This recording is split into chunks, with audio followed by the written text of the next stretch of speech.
Okay, electrovalent bond revise करवा रही हूँ इलेक्ट्रोवैलेंट बॉन्ड से, ठीक है। मेटेलिक एलिमेंट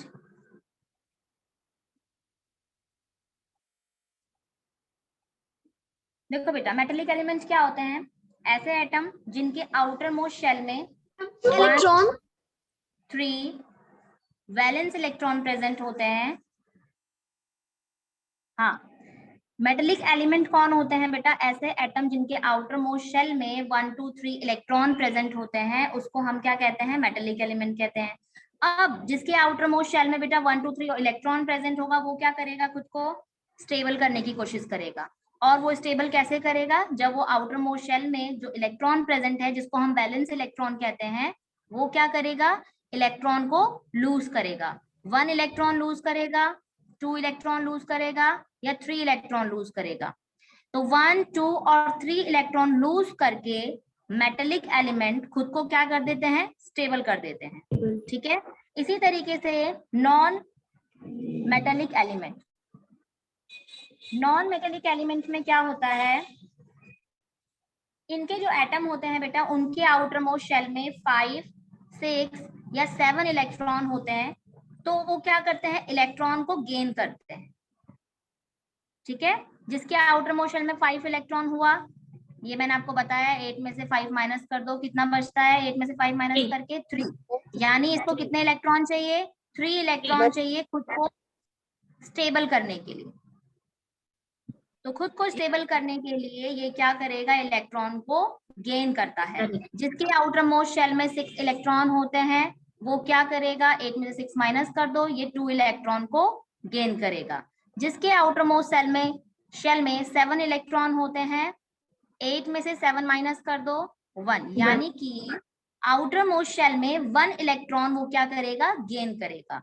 तो जिसके आउटर मोस्ट शेल में 5 6 और 7 इलेक्ट्रॉन होते हैं, वो इलेक्ट्रॉन को गेन करते हैं, जिस वजह से इनको कहा जाता है नॉन मेटेलिक एलिमेंट, ठीक है। अब जब इलेक्ट्रॉन ट्रांसफर होते हैं बेटा,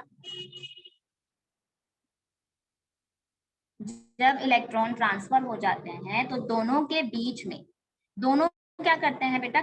दोनों कंबाइन कर जाते हैं। यानी देखो बेटा, होता क्या है? जब इलेक्ट्रॉन कोई डोनेट कर रहा है, दूसरा क्या कर रहा है? उसको गेन कर रहा है, ठीक है। तो डोनेट और गेन करने के वजह से वो क्या कर लेते हैं? अपने नियरेस्ट इलेक्ट्रॉनिक कॉन्फ़िगरेशन एक्वायर कर लेते हैं।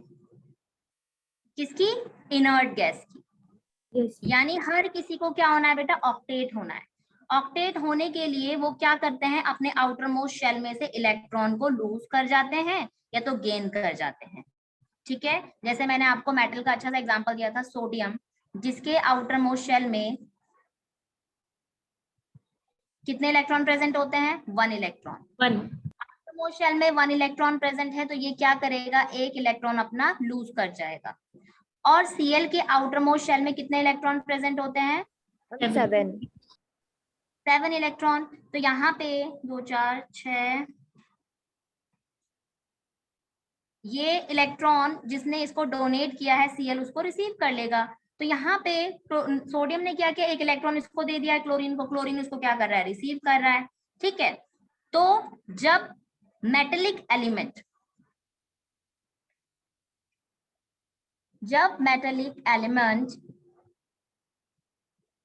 इलेक्ट्रॉन लूज करता है, तो वो क्या करता है बेटा? पॉजिटिवली चार्ज्ड आयन बन जाता है। जैसे अभी सोडियम ने क्या किया? 1 इलेक्ट्रॉन दे दिया था, जिस वजह से वो बन जाता है Na+। इसको क्या कहा जाता है? कैटायन।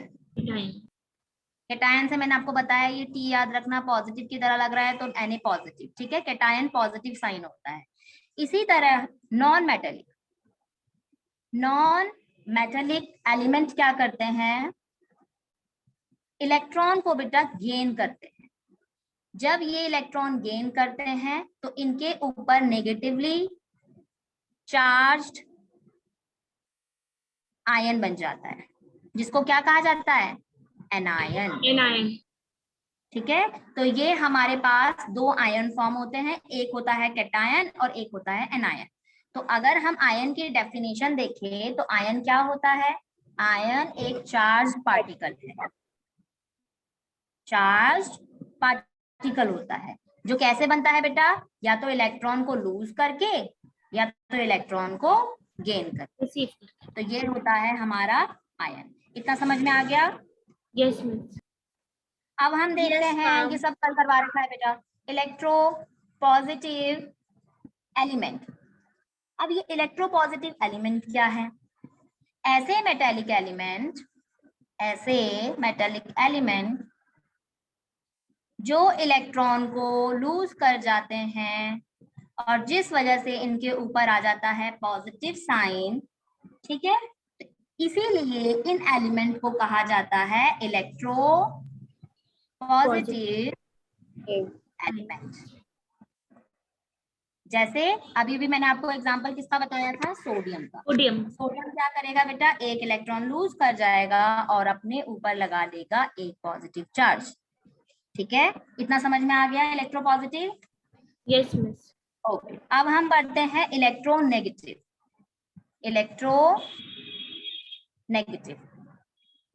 एलिमेंट। इलेक्ट्रोनेगेटिव एलिमेंट बेटा नॉन मेटेलिक, नेगेटिव चार्ज तो उसी के ऊपर लगता है जो नॉन मेटेलिक होते हैं, है ना? तो नॉन मेटेलिक एलिमेंट क्या करते हैं? इलेक्ट्रॉन को गेन करते हैं। बस इतना याद रखो, मेटल इलेक्ट्रॉन डोनेट करता है बेटा, लूज करता है, और जो नॉन मेटल होते हैं वो रिसीव करते हैं। तो यहाँ पे जो नॉन मेटेलिक एलिमेंट है वो इलेक्ट्रॉन को क्या कर रहे हैं? गेन कर रहे हैं, जिस वजह से इनके ऊपर लग जाता है बेटा नेगेटिव चार्ज। इसीलिए इन एलिमेंट को कहते हैं हम electro negative element.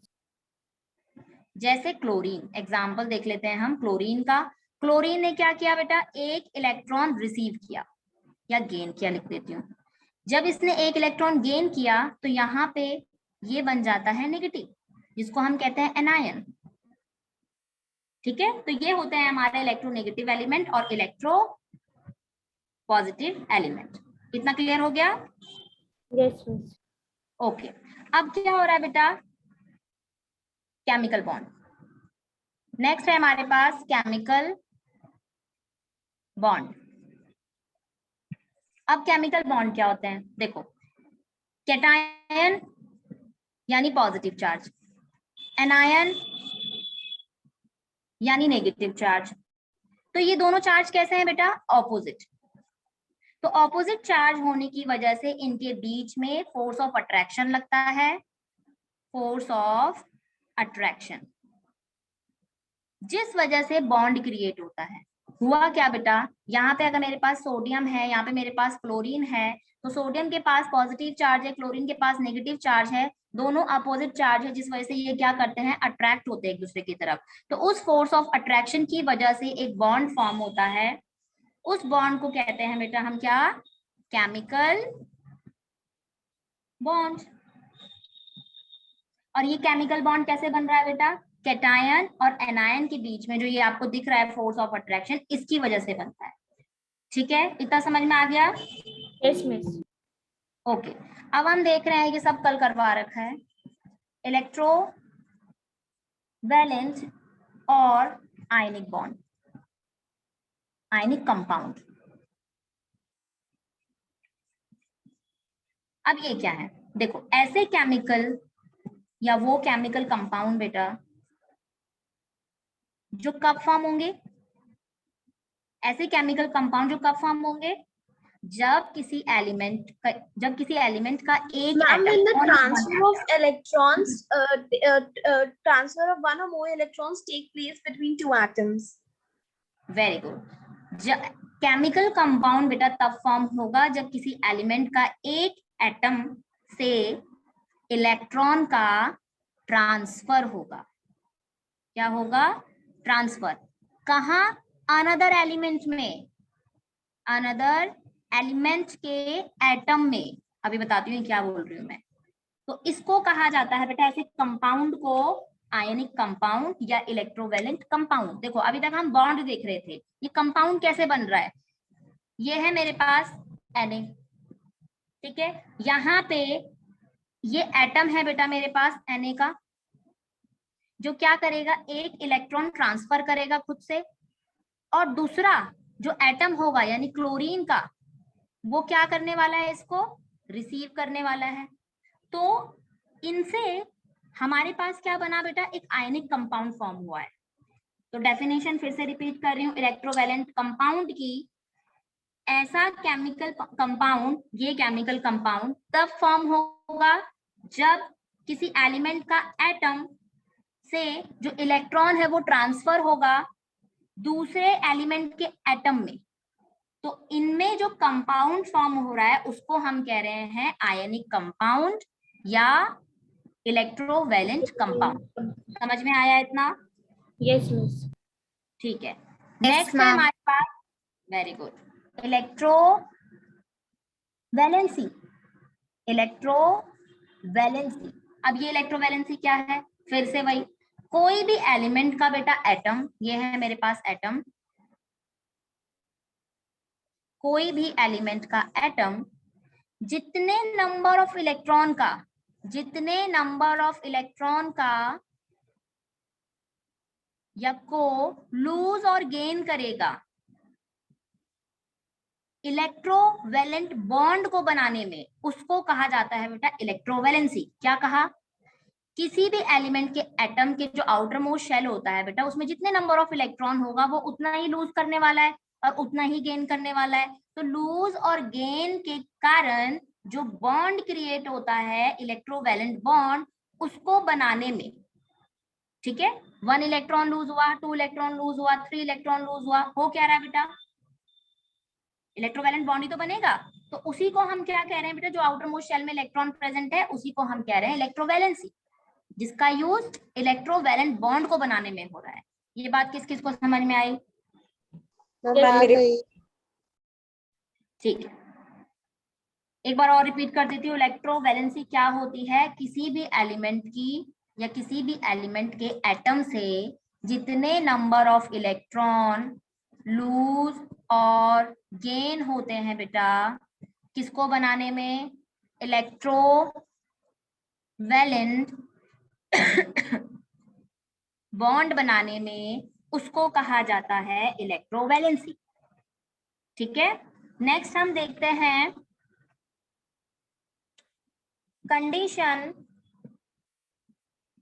Condition for the formation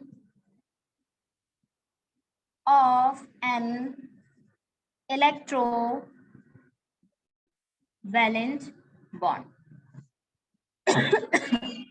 ठीक है, अब हमें ये देखना है बेटा, आयनिक बॉन्ड जो है या इलेक्ट्रोवैलेंट बॉन्ड जो है, उनकी फॉर्मेशन में क्या क्या कंडीशंस हैं। ठीक है, तो फर्स्ट है हमारे पास लो आयोनाइजेशन पोटेंशियल। फर्स्ट इसको क्लियर कर रही हूं मैं, हम पढ़ रहे हैं condition for the formation of electrovalent bond, जिसमें फर्स्ट टॉपिक है बेटा आपका लो आयोनाइजेशन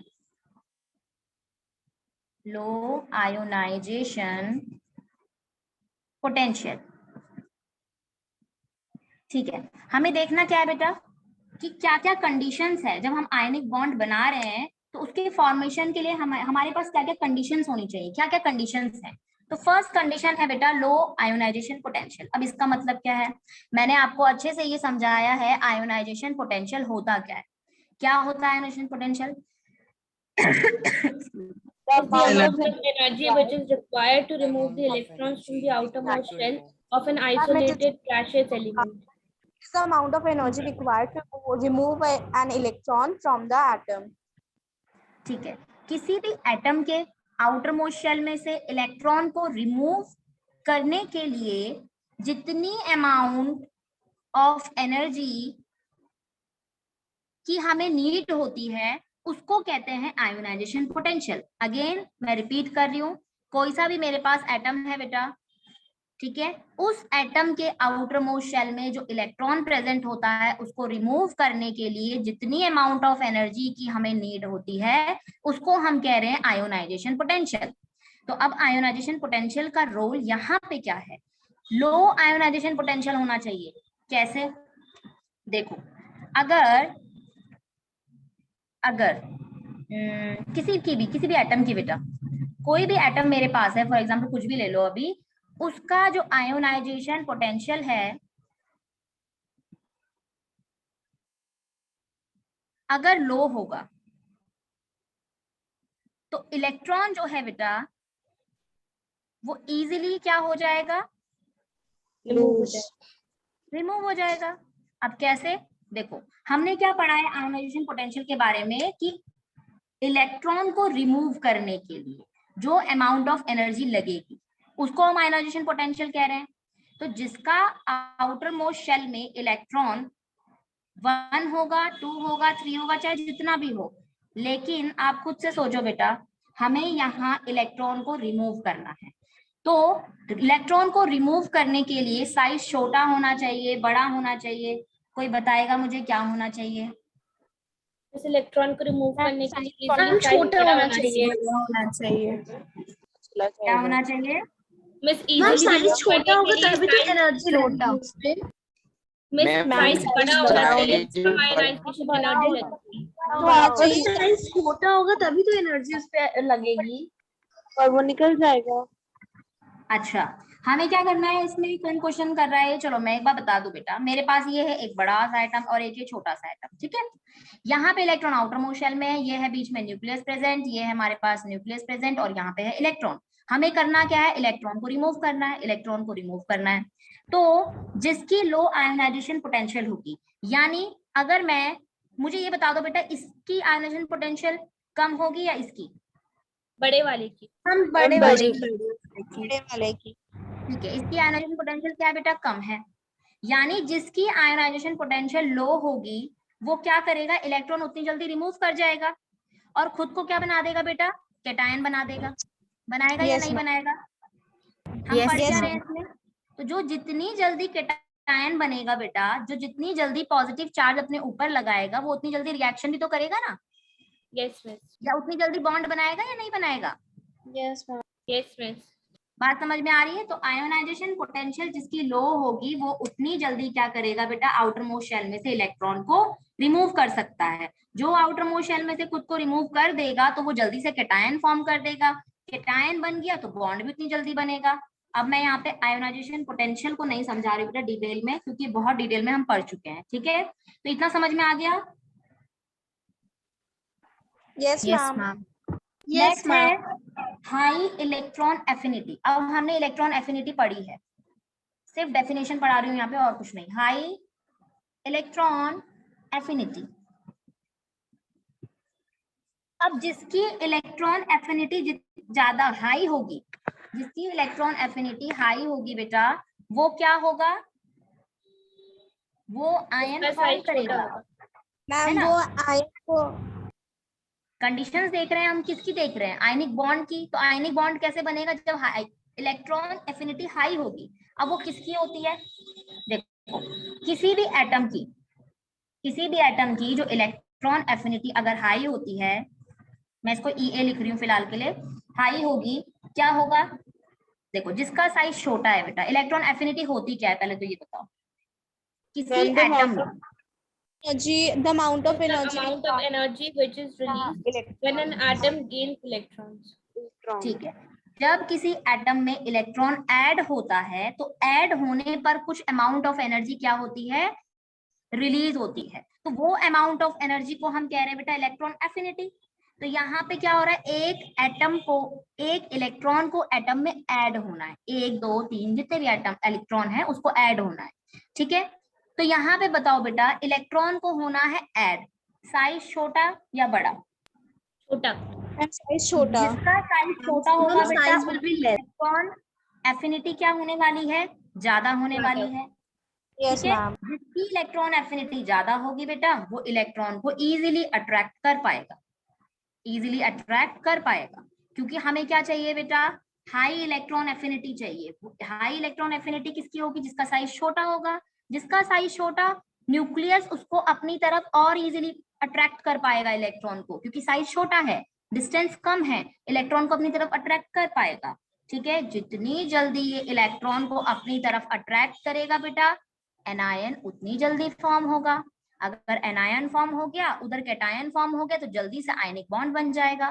तो ये कंडीशन है, यानी हमारे पास क्या होना चाहिए आयनिक बॉन्ड फॉर्म करने के लिए? लो आयोनाइजेशन एनर्जी पोटेंशियल होना चाहिए एंड हाई इलेक्ट्रॉन एफिनिटी होनी चाहिए। जिसका लो आयोनाइजेशन पोटेंशियल हुआ उतनी जल्दी उसके आउटर मोस्ट शेल में से इलेक्ट्रॉन बाहर निकलेगा और अपने ऊपर वो लगा देगा कैटायन यानी कि पॉजिटिव चार्ज। और जिसकी इलेक्ट्रॉन एफिनिटी जितनी ज्यादा हाई होगी वो इलेक्ट्रॉन को अपनी तरफ अट्रैक्ट कर पाएगा। तो जिसने जल्दी से इलेक्ट्रॉन को अट्रैक्ट कर लिया वो एनायन फॉर्म कर देगा। तो कैटायन और एनायन मिलके क्या बनाने वाले बेटा? इनके बीच में लगना ऑपोजिट चार्ज है। एक्सक्यूज मी मैम, बोलो मैम आयोनाइजेशन पोटेंशियल लो होता है, जितना आयोनाइजेशन पोटेंशियल लो होगा उतनी जल्दी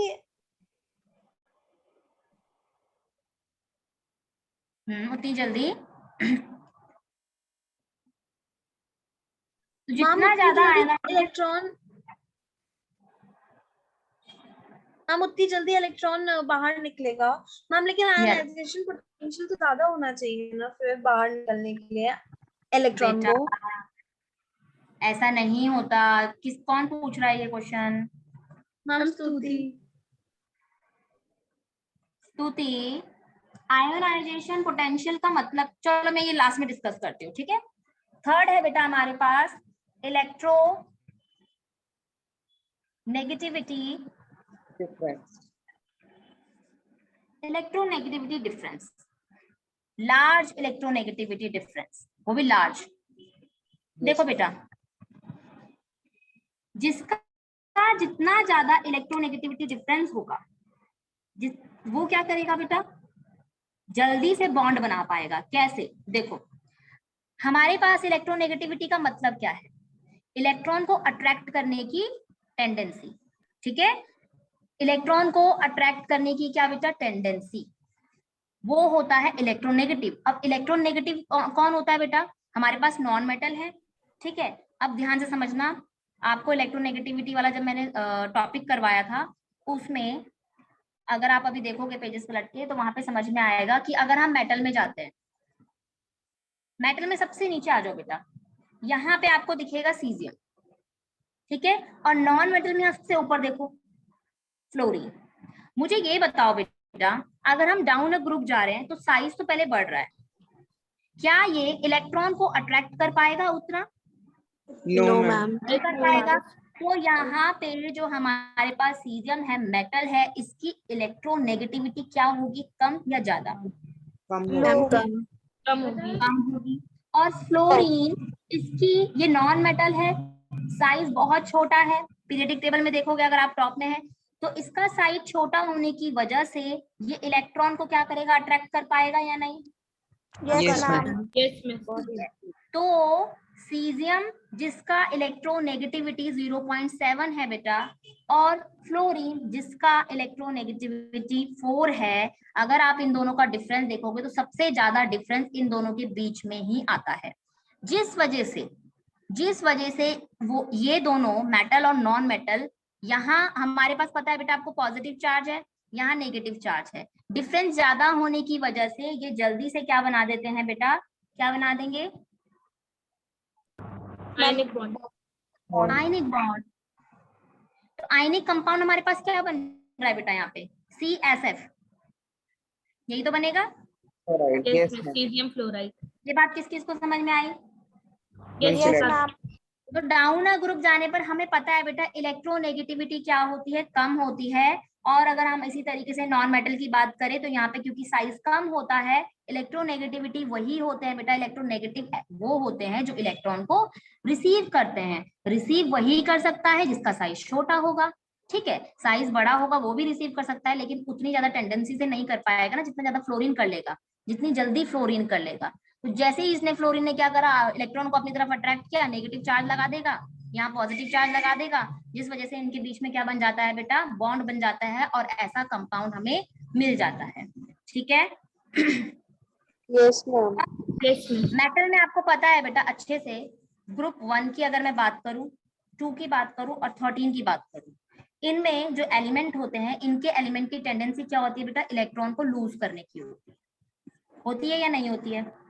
ऐसे ही अगर आप नॉन मेटल में जाओगे, जिसके ग्रुप 15 ले लो, 16 और 17, इनकी टेंडेंसी क्या होती है बेटा? इलेक्ट्रॉन को गेन करने की। जिस वजह से इनके बीच में मेटल एंड नॉन मेटल के बीच में कौन सा बॉन्ड फॉर्म होता है? Ionic bond. बस तो हमें देखना क्या है बेटा? कंडीशंस देख रहे थे ना हम कि आयनिक बॉन्ड कैसे कैसे फॉर्म हो सकता है। तो जिसकी, फिर से रिपीट कर रही हूँ, आयोनाइजेशन पोटेंशियल जितनी ज्यादा लो होगी वो उतनी जल्दी इलेक्ट्रॉन को क्या कर पाएगा? रिमूव कर पाएगा। और जिसकी इलेक्ट्रॉन एफिनिटी ज्यादा होगी वो क्या करेगा बेटा? जिसकी इलेक्ट्रॉन एफिनिटी ज्यादा होगी, इलेक्ट्रॉन को अपनी तरफ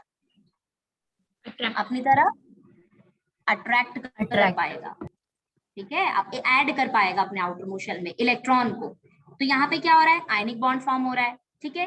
तीसरा, लार्ज इलेक्ट्रोनेगेटिव डिफरेंस। जिसका इलेक्ट्रोनेगेटिव डिफरेंस ज्यादा होगा बेटा, मेटल में जाओगे तो डाउनर ग्रुप जाओगे तो बेटा इलेक्ट्रोनेगेटिविटी कम हो रही है, क्योंकि साइज क्या हो रहा है बेटा? बढ़ रहा है। ठीक है, तो इलेक्ट्रॉन वो अट्रैक्ट भी नहीं करते हैं। अगर आप नॉन मेटल में जाओगे तो फ्लोरीन का साइज सबसे छोटा है।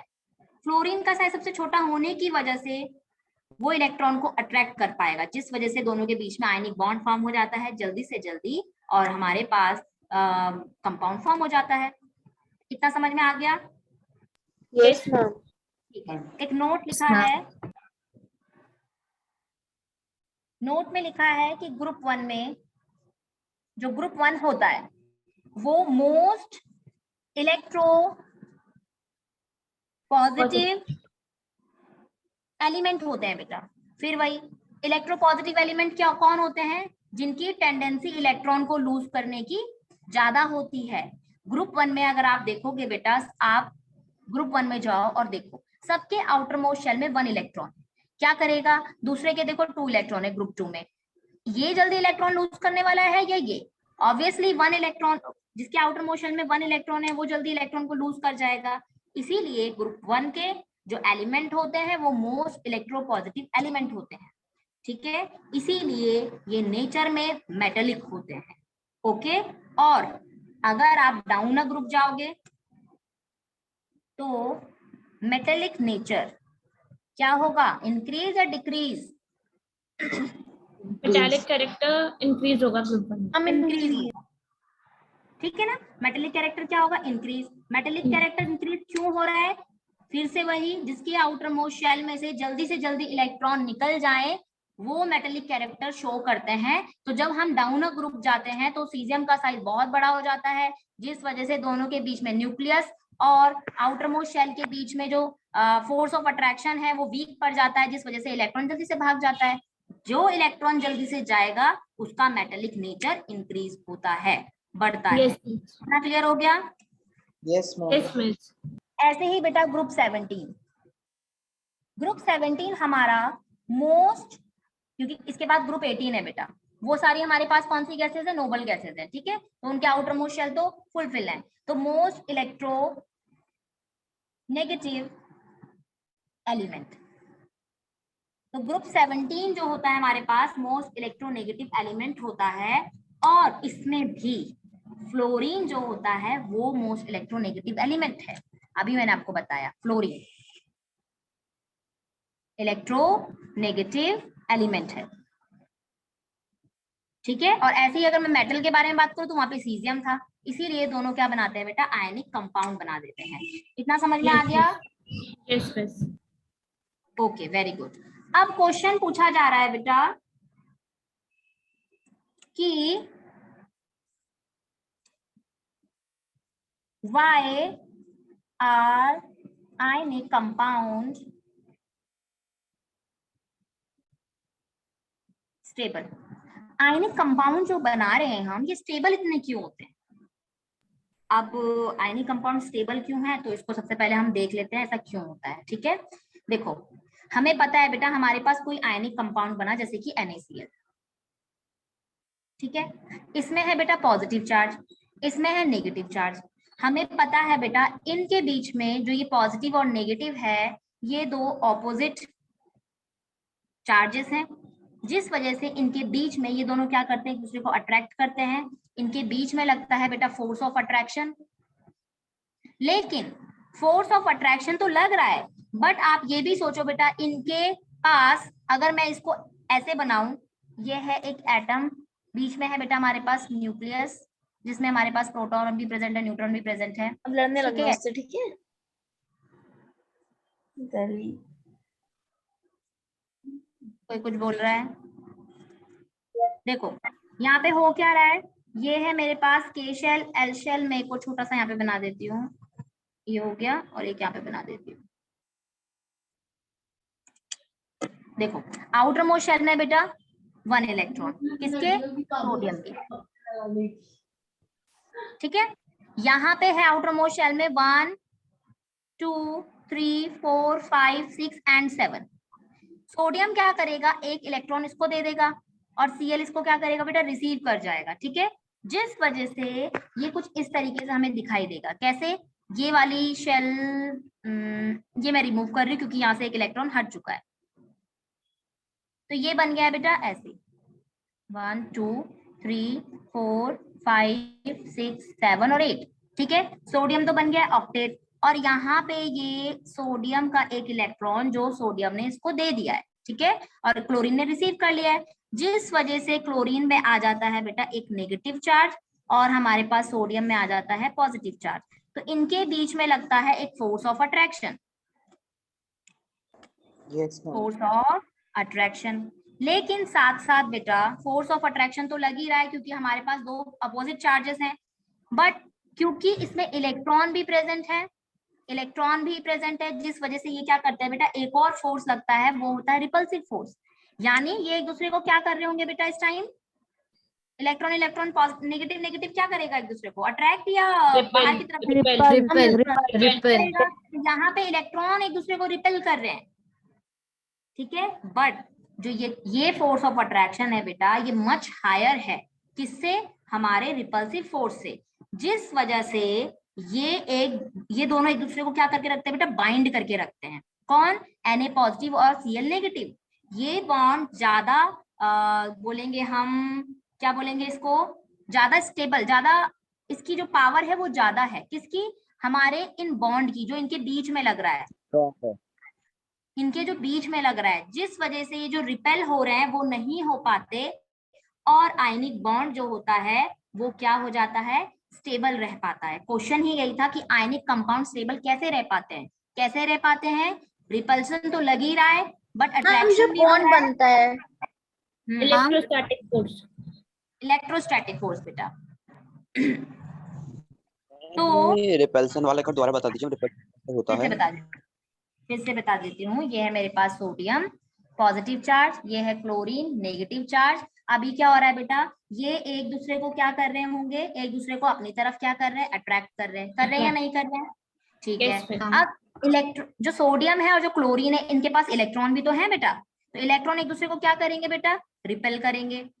बट जो हमारे पास ये, यानी मैं इसको बोल सकती हूँ, चलो मैं ऐसे लिख देती हूँ, पॉजिटिव नेगेटिव जो एक दूसरे को अट्रैक्ट कर रहे हैं बेटा, ये हायर है, इनकी टेंडेंसी ज्यादा है, ये ज्यादा बोलूंगी पावरफुल है एज कंपेयर टू जो ये इलेक्ट्रॉन है, जो कि क्या कर रहे हैं बेटा, एक दूसरे को रिपेल कर रहे हैं।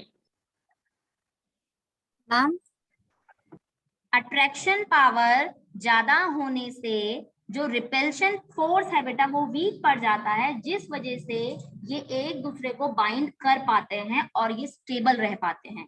तो यही क्वेश्चन था कि आयनिक कंपाउंड स्टेबल क्यों होते हैं। ये बात समझ में आई? अब पूछो क्या क्वेश्चन पूछना है। Yes ma'am. मैम अट्रैक्शन और repulsion at the same time होगा मैम? हो सकता है, क्यों नहीं हो सकता। अब इलेक्ट्रॉन अपना काम कर रहे हैं और पॉजिटिव नेगेटिव अपना काम कर रहे हैं, है ना। अभी आप दो काम कर रहे फॉर्मेशन के बाद क्या? मैम बॉन्ड फॉर्मेशन के बाद उनके कैरेक्टरिस्टिक्स में कुछ डिफरेंस होगा मैम? चेंजेस आते हैं, चेंजेस आते हैं, ठीक है, चेंज भी आते हैं। अब मैं कुछ आयनिक कंपाउंड के एग्जांपल लिख के दे दूं।